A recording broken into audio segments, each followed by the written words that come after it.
Le courant vital, ce qui, ce qui passe juste sous la surface de la réalité du corps physique, comme le dit Yogananda,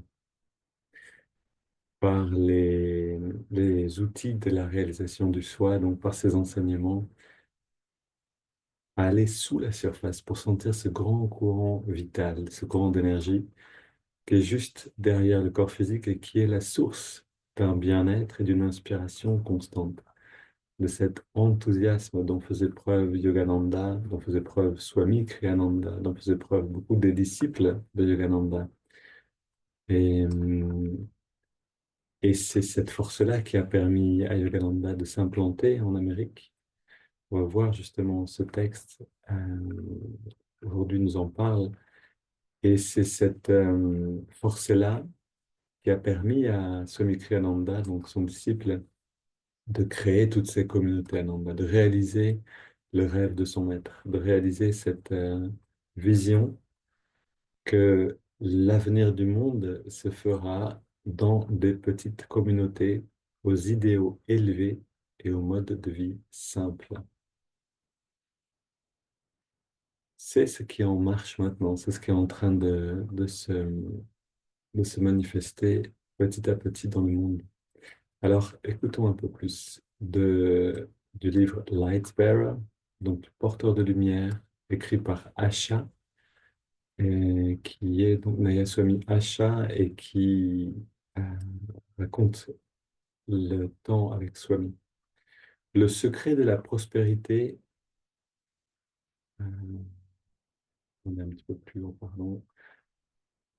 Le maître, donc Yogananda, que Swami Kriyananda appelait le maître.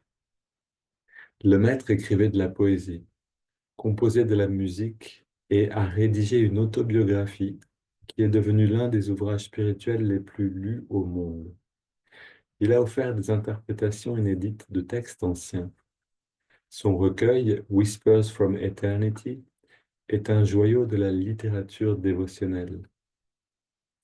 Faire connaître les enseignements spirituels de l'Inde dans un pays où ils étaient pratiquement inconnus a demandé a exigé une grande dose de créativité. Le maître sillonnait les États-Unis, remplissant les plus grandes salles avec des conférences au titre évocateur comme la plus haute science de la superconcentration, le système Yogoda pour la perfection physique, maîtriser l'inconscient par la superconscience, ou encore vibration de guérison divine administrée par Yogananda à tout le public, amenez vos amis malades. Donc, Yogananda avait vraiment une manière très créative et très invitante, en fait. Sa première mission, c'était de parler à tout le monde. Et il y avait aussi un titre comme Où est Jésus maintenant et que fait-il? Je me rappelle de cet exemple-là. Donc, les gens étaient stupéfaits qu'on puisse parler de spiritualité de manière aussi libre. Et je continue un petit peu le texte. En Inde, ce sont les disciples qui soutiennent leur maître.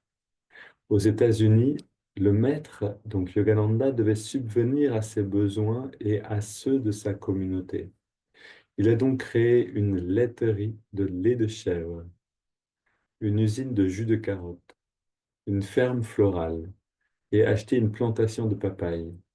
À une époque où le végétarisme était presque inexistant, il a ouvert 2 restaurants végétariens avec ses propres recettes. Les burgers aux champignons étaient particulièrement populaires. Et pourquoi pourquoi Achat prend autant de temps pour parler de tout ça? Pourquoi Swami parlait autant de cet aspect-là du maître? Parce que c'est vrai que si on lit juste son autobiographie, son livre, on ne sait pas en fait. On ne sait pas tout ce qu'il a fait quand il est arrivé en Amérique. Yogananda était extrêmement créatif. J'ai entendu quelque part que c'est lui qui a inventé un système de la boîte de vitesse dans les voitures, c'est-à-dire ce passage de vitesse d'une vitesse à l'autre qu'il est allé je sais plus, dans la voiture, dans Détroit peut-être, là où on crée beaucoup de voitures en Amérique, il avait déposé cette invention. Yogananda était extrêmement créatif. Est-ce qu'il l'était seulement pour s'implanter en Occident? En effet, il avait besoin d'être très créatif pour parler à tout le monde. Il avait besoin d'appliquer les principes de la réalisation du soi, c'est-à-dire les principes de la spiritualité, à tous les domaines de la vie. C'est ce qui lui a permis de parler à, à des chefs de famille, à des personnes qui voulaient devenir moines, à des chefs d'entreprise, à, à des femmes au foyer, à tout, en fait, à toutes les classes, les différentes, euh, euh, comment on dit, les différentes parties de la population en Amérique, que tout le monde puisse se sentir impliqué. Il a aussi parlé à des réfugiés, des personnes qui étaient émigrées en Amérique récemment, etc. Et donc à tout le monde, la communauté noire, la communauté blanche, etc., ce qui était encore très séparé à cette époque-là. Mais il l'a fait à la fois pour s'implanter en Amérique, en effet en Occident, et amener ce message-là, et voir que ce message, montrer que ce message parle à tout le monde, pas seulement à une culture ou à une religion, mais littéralement à tout le monde.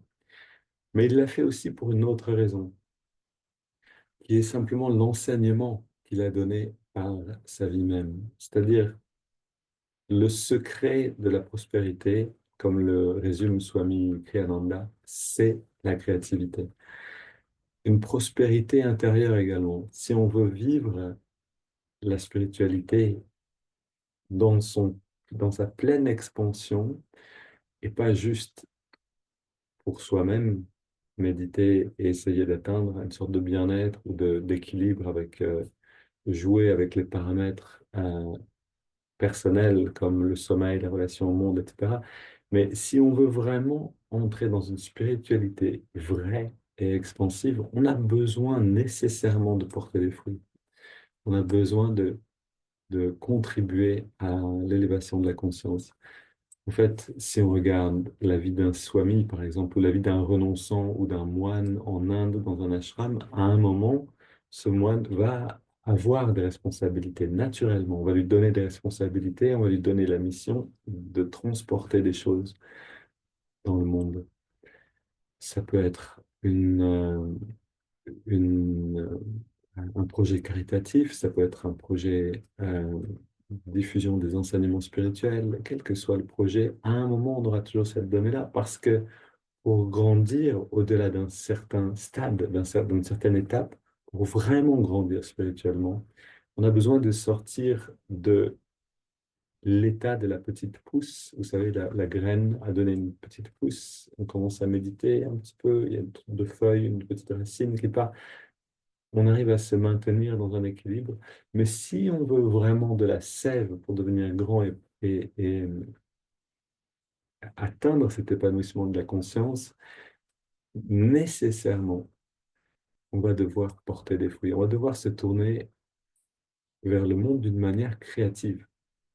Pas juste se tourner vers le monde, mais faire le lien. C'est-à-dire, on reçoit l'inspiration et on la porte dans le monde. Qu'est-ce qui fait la force des communautés Ananda? Pourquoi est-ce que les communautés Ananda se propagent dans le monde à toute vitesse? Il y en a maintenant en Asie, il y en a en Europe, il y en a en Amérique. En fait, il y en a partout. J'ai l'impression et il y a même des personnes qui sont affiliées à Ananda en Afrique. Ça se propage à toute vitesse. Qu'est-ce qui fait la force de ces communautés? C'est justement cet aspect-là de créativité. C'est-à-dire que l'enseignement de Yogananda ne s'est pas arrêté avec son départ. De la même manière, l'enseignement de Jésus ne s'est pas arrêté avec son départ, mais a vécu à travers ses disciples qui l'ont porté à travers le monde. Et c'est cette même dynamique qui existe pour tous les vrais maîtres. Ramakrishna Paramahansa a continué de vivre à travers ses disciples, et en particulier à travers son disciple Swami Vivekananda. qui était d'une créativité débordante. Et c'est pas seulement donc pour un grand disciple comme Swami Kriyananda qui a cette créativité comme d'un volcan en éruption qui va constamment écrire des livres, de la musique, etc. C'est pour nous tous. Et c'est ce que les communautés reflètent, c'est-à-dire les communautés Ananda expriment cette créativité débordante de Swami Kriyananda. Actuellement, dans les communautés Ananda, on écrit des livres sur le yoga, sur le- il y a un livre récemment qui est paru qui s'appelle Jésus le yogi, qui a été écrit par euh, Jayadev, et qui dirige la formation de yoga à Ananda Sisi, par exemple. On a un livre sur les yogas qui est sorti récemment. On a des livres sur l'Ayurveda, sur la Bhagavad Gita, sur l'astrologie. On a des enseignements qui continuent en fait de croître sans arrêt. Parce que l'essence de la spiritualité a été communiquée par Yogananda à ses disciples. Et Swami Kriyananda a compris cette essence de la créativité et l'a portée dans la communauté Ananda. Maintenant, tout ça, c'est bien beau, mais nous-mêmes, on a besoin de rentrer dans cette vibration-là. Ceux qui sont avec nous en direct ou ceux qui sont avec nous sur YouTube, c'est à cette fréquence de conscience que vous vous accordez quand vous méditez avec nous, quand vous pratiquez ces méthodes. Et, et si vous voulez vraiment en retirer toute la sève, en recevoir toute l'essence, l'énergie, alors quelle est la manière de contribuer? De quelle manière je peux aller moi-même puiser dans ce réservoir d'inspiration pour l'amener dans le monde? Ok, allons maintenant justement puiser dans le réservoir avec la méditation elle-même. On prend une grande inspiration pour bien redresser le dos, puis on expire en relâchant tous les muscles.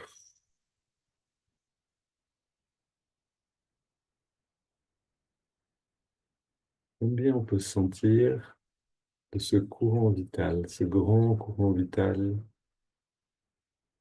comme une rivière souterraine.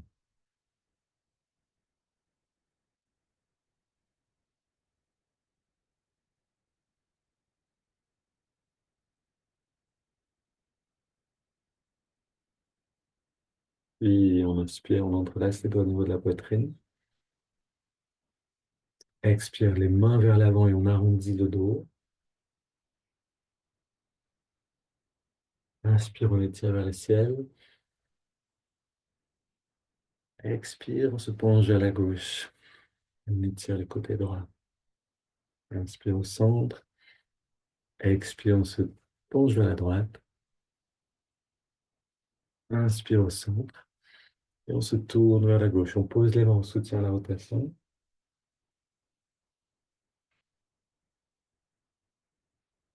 Et on revient au centre. Inspire, on étire vers le ciel. Expire, on se tourne vers la droite et on pose les mains.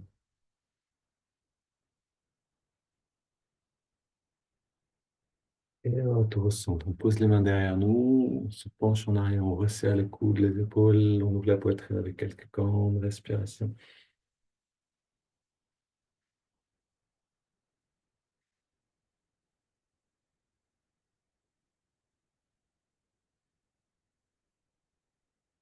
Et on revient au centre. On pose les mains sur les cuisses, paumes vers le ciel. Tout le corps est détendu, le dos redressé, le regard légèrement au-dessus de la ligne de l'horizon, les yeux fermés, sans le bien-être.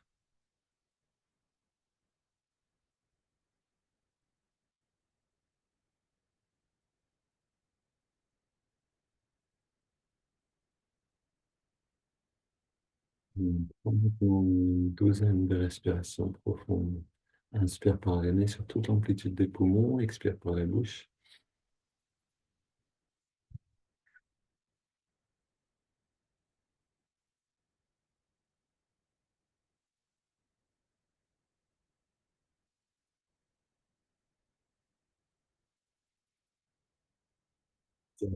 C'est de bien, bien saturer le corps en oxygène, en énergie. 5 dernières respires.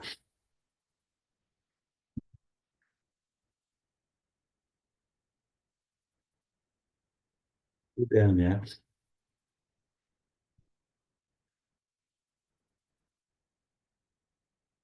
On vide bien les poumons. Puis on inspire le plus lentement possible, vraiment très lentement, en restant très détendu et en ressentant l'énergie remonter le long de la colonne.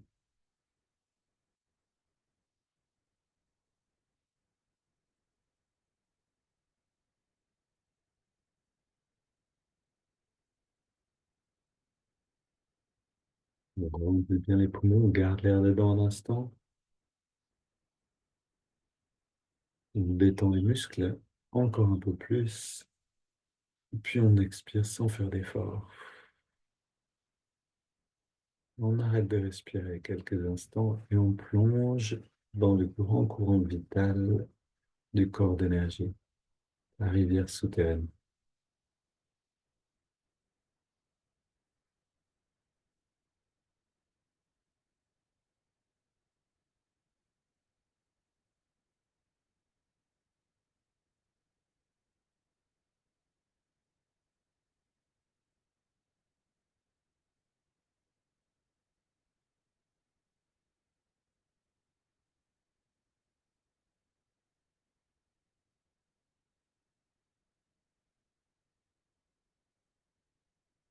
On inspire, on remplit bien les poumons et on garde l'air dedans. On rentre le ventre, contracte le périnée, on redresse le regard, on relâche tout, on expire naturellement et on laisse le corps respirer de lui-même.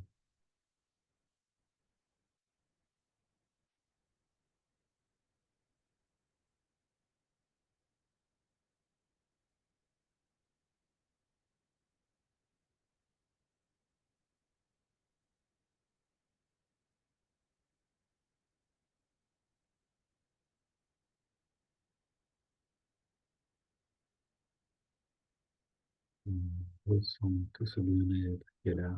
On va approfondir encore en une double inspire et on contracte tous les muscles, serrant les poings et on relâche bien.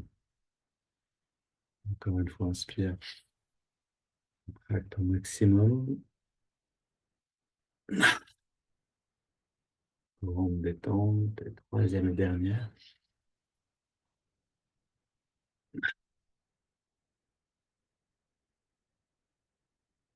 On reste très détendu et on inspire par les narines sur 5 en ressentant l'énergie remonter le long de la colonne. C'est parti.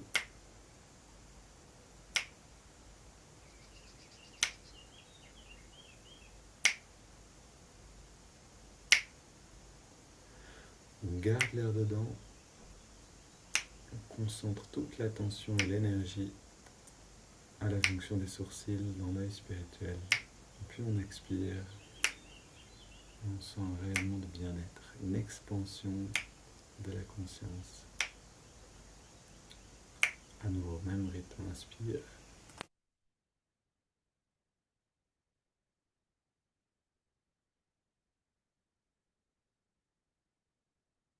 On garde l'air dedans.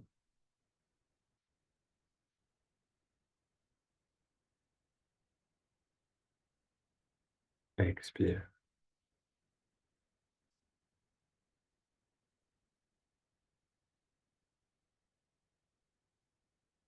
Inspire. Explorons la colonne avec la conscience en montant. On retient le souffle.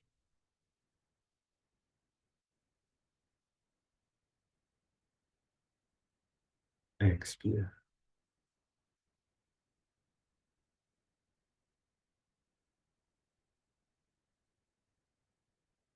Inspire.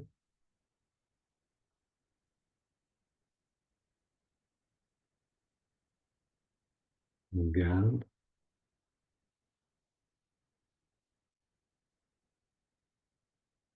Expire.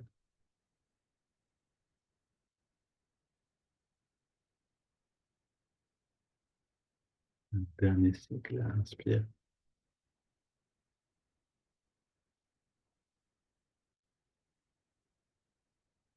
On retient, on nourrit le lobe frontal, puis on expire, on sent les gains de calme, de bien-être. On inspire profondément, puis on laisse le corps respirer de lui-même.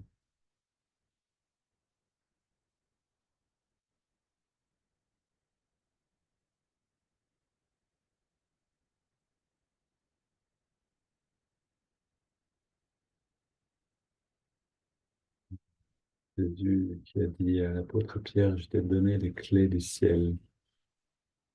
Et nous aussi, on a reçu les clés. On est en train de les recevoir.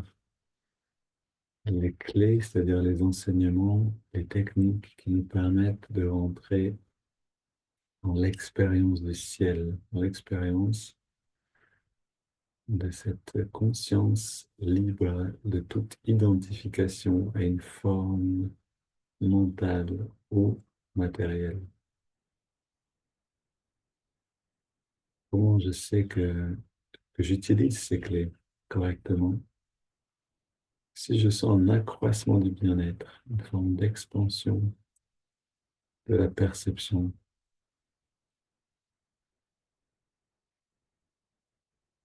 allons plus loin dans cette expansion, on amène l'attention dans les narines, on ressent la fraîcheur de l'inspire et la tiédeur de l'expire, là où on sent l'air le mieux dans les narines.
Cette sensation devient ce nectar, une nourriture,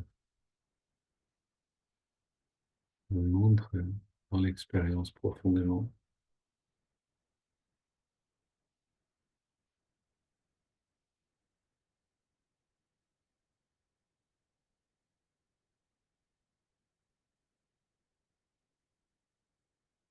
On écoute le mouvement de l'index de la main droite.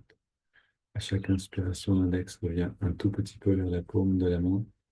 À chaque expiration, on relâche complètement l'index et en même temps, on relâche complètement toute tension corporelle.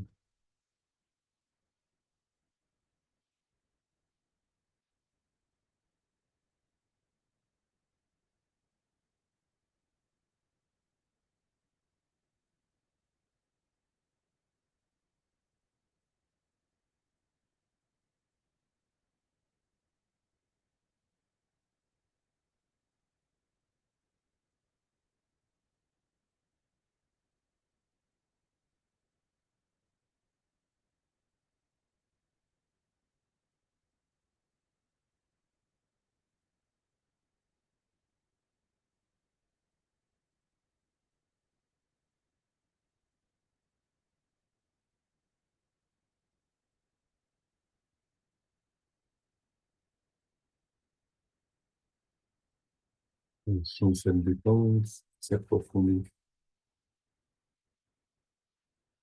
On ajoute le mantra, on so, Hong accompagne l'inspire et ça, l'expiration naturelle.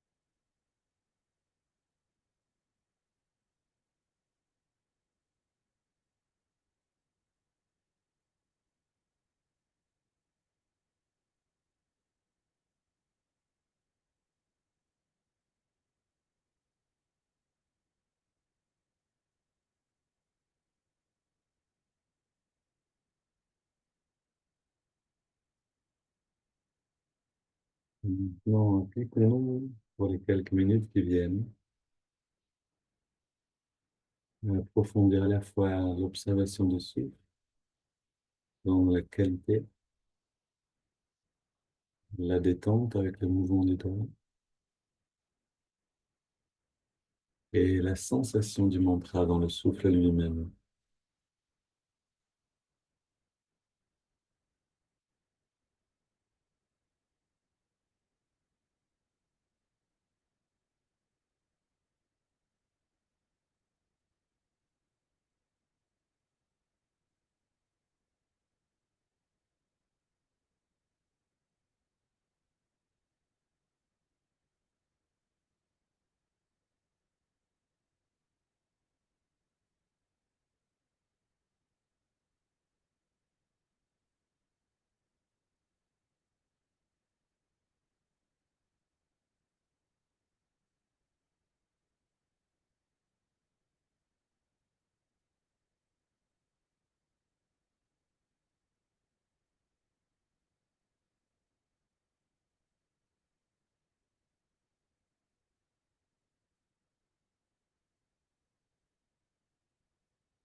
M'emmener de lui-même pour les 2 dernières minutes de cette pratique, de cette étape de concentration.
Inspire profondément.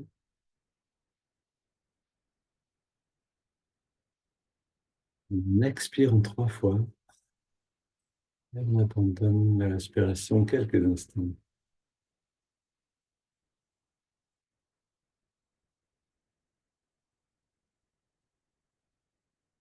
Et on laisse le corps respirer naturellement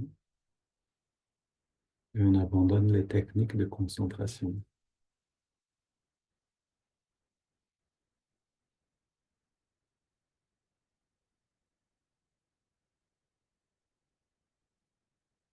garde le regard légèrement redressé et on perçoit maintenant la lumière de cette paix intérieure qui rayonne depuis la vie spirituelle, qui inonde et nourrit tout notre être.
Et tout ce dont on a besoin, c'est de rester présent et de goûter pleinement à l'expansion du bien-être, comme une texture lumineuse qui remplit le corps et petit à petit va au-delà.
Et demeurons dans cet état d'expansion aussi longtemps qu'il est présent naturellement. On se familiarise avec une conscience plus libre